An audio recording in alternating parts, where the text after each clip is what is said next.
Good evening, students of GBC.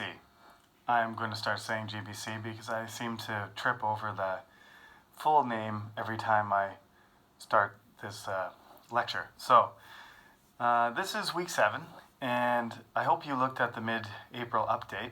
In it, there were lots of details, which I won't go over here, but one of the main things I want to talk about with you through this medium, since we talked about mediums last week, I would like to experiment with this class in doing some sort of live thing next week. So there will be a 2-part lecture this week. I'm going to sort out the details by the end of the week. And so in part 2 of this week's lecture, I'm going to tell you exactly what I want you to do.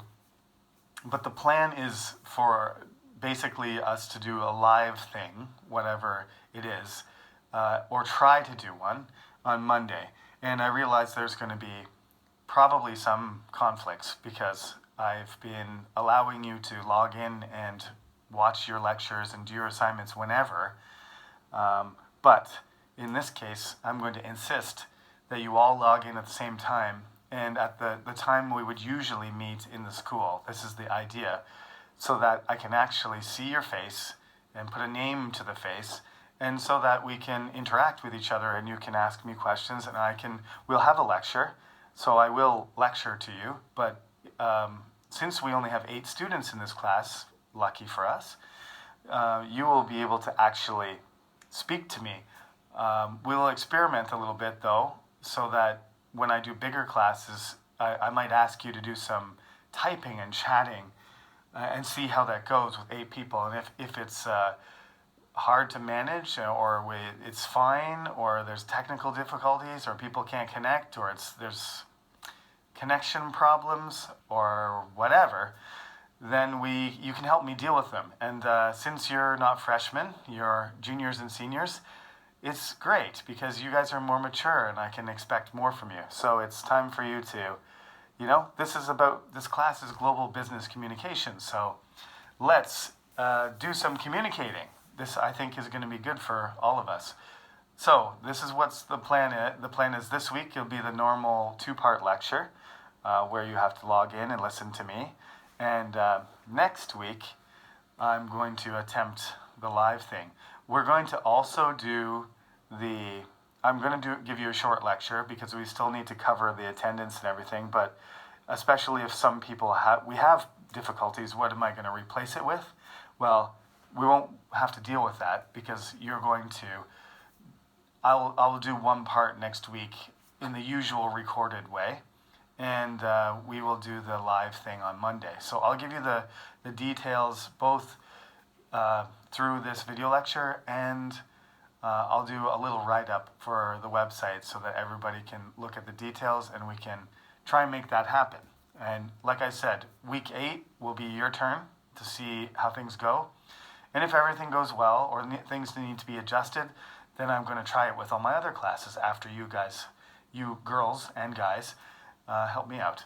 So this week's topic, again, I apologize all the changes, but the topics have changed a lot because of the syllabus is just from this point forward, some of the topics aren't going to work. So some of them will. So I'm moving everything around. So this week is week 7. And week 7 is now going to be about the platform. There was a week entitled Platforms, but in particular, I'm going to talk about the platform TED, which is Technology, Entertainment, and Design. Is that right? I hope I got that right. I always forget what it actually means. Yes, I'm right. Thank goodness. Everybody just throws around the word TED like it doesn't have some sort of actual meaning to it, but it stands for Technology, Entertainment, and Design.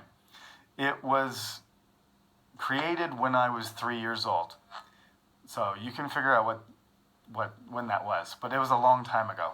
It was in the 1980s, and it wasn't very famous at first, at least not in the general public, but around the millennium, around the year 2000, when mass media and the internet started to make these sorts of things available to more people, um, there was there was an early growth period where it was just sort of, a niche. If you understand what I mean by that, is a certain select group of people that participated, and a select audience also. That was the way things were until around 2000, for the first 15 years or so of its existence. And then from 2000 forward, they started adding things like, you know, more locations, and um, the website was launched from, I'm going to say 2000. I shouldn't guess, 2006.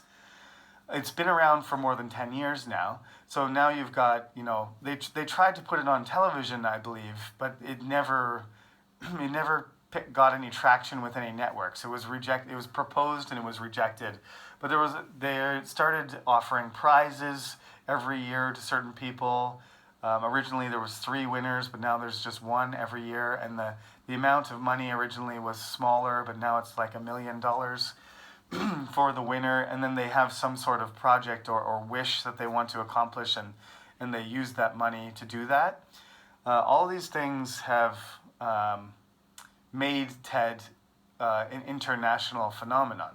So when you say global business communication, I mean, TED is a really famous platform there. We did talk about social media last week, but this is not really what you would call social media. This is, like I said, a platform for communicating ideas.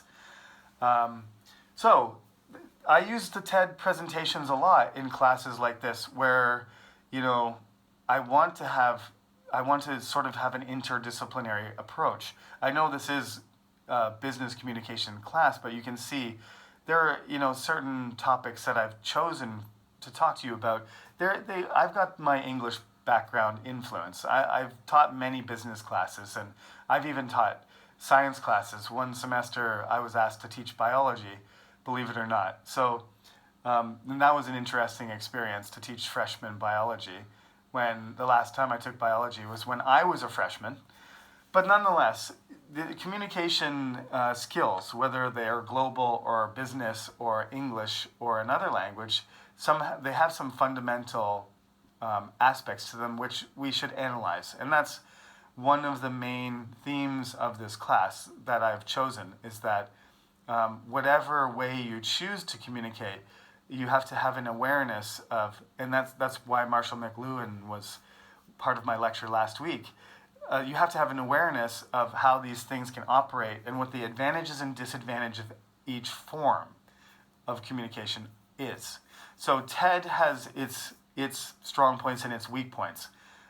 It's been controversial in some cases too, because there's a certain community that gets invited and participates. You're not allowed to make money. Like if you go to TED, some people are rich, some people are not. But if you participate and you're a speaker, you don't get paid, which is good in a sense, except that sometimes to buy a ticket, if it's a popular speaker, it's something ridiculous, like $5,000 to buy a ticket to watch a person. So all that money, should it go to the person? No, maybe not. But should it be $5,000 to watch the person? Like, what if Obama does a TED Talk? I don't think he will. But if he did, how many people would want to see? A lot. Could you charge $10,000 per person? You could. Could I watch Obama? Definitely not. So who's going to be watching Obama, even though it's free. It's free, that he's speaking for free and he's not getting any money personally. The organization is making millions of dollars because he's so popular. You see the problem with that? So there's a bit of, there should be some controversy there about how much should be charged. I don't know what the best way to choose the audience is, but I would be thrilled to watch Obama personally, not because he's my hero, but I just think he has being a former president, I would listen to any former president, even even the current one. It doesn't really matter. Any former president was speaking, I would be interested in hearing what he or she, well, it's only he's, shouldn't say she, but I would listen to Hillary Clinton too. She was the runner-up last time, and I would be thrilled to listen to her talk about her experiences in politics, just because she has a unique experience. If I agree with her or not is not the point. So you've got some incredibly famous people that have spoken. Now, normally it's about 10 minutes for somebody to speak. Since we have no midterm in this class, because everything's canceled for midterms, I'm definitely going to require you to do your own presentation. I'm going to ask you to do something like this, except for you're not going to lecture on a topic. I'm going to ask you to do a presentation. So that's one of the reasons I chose to do this now, is because in a few weeks, after we do the live thing, and after we get back in, settle into the lecture thing, in May, you're going to have to do what I'm doing right now. You're going to have to record yourself for 8 to 10 minutes, and you're going to have to talk to me, and you're going to have to do a presentation. Are you going to be a professional TED speaker or an amateur TED speaker? Are you going to be amazing like every TED speaker, well, not all of them? Are you going to be as impressive as the TED speakers? Maybe. I hope you are. I'm not. So I'm not going to treat it like that. But I think the advantage of looking at TED Talks is to see what people do effectively. Some people have strong points, and you can develop your own style. I think that's what I like about TED the most, is that there are good TED Talks. There's many good ones, but they're all different, and they're good for different reasons. So you can decide which one that you want to emulate, which speaker you aspire to be like. You don't have to model yourself after everyone, or you can take a bit from here or there or anywhere to help you develop your own speaking style. If you have a talent for speaking, then it's even more important than other people. If you don't, then I would say it's a good skill to develop, even if you're not that comfortable with it. It's just something that you want to have in your toolbox, right? Even if you're not good at using that tool, you just want to have it there. When you need to do it, you do it. It doesn't mean it has to be your whole life, but often you need to do things. You need to, for various reasons, your organization wants you to do something, or you need to do a promotion, or there's an event, or you have no choice. And if you never practice and you don't develop it, it's going to be a disaster, or it's going to be very painful and stressful. If you learned a little bit about it and you practiced, it wouldn't be as bad. So that's the thing. I want you to look at some TED Talks this week. This lecture, I think, is going to be shorter than usual. Part of the reason is because I'm going to link two of my favorite TED Talks. I wouldn't say these two talks are opposites, but they're certainly not very similar. The people's style, their age, their topics, their approach, their technology, the location, pretty much all of the things, basic things are different. In a sense, they're both artists, and that's really the only thing they have in common that I can think of.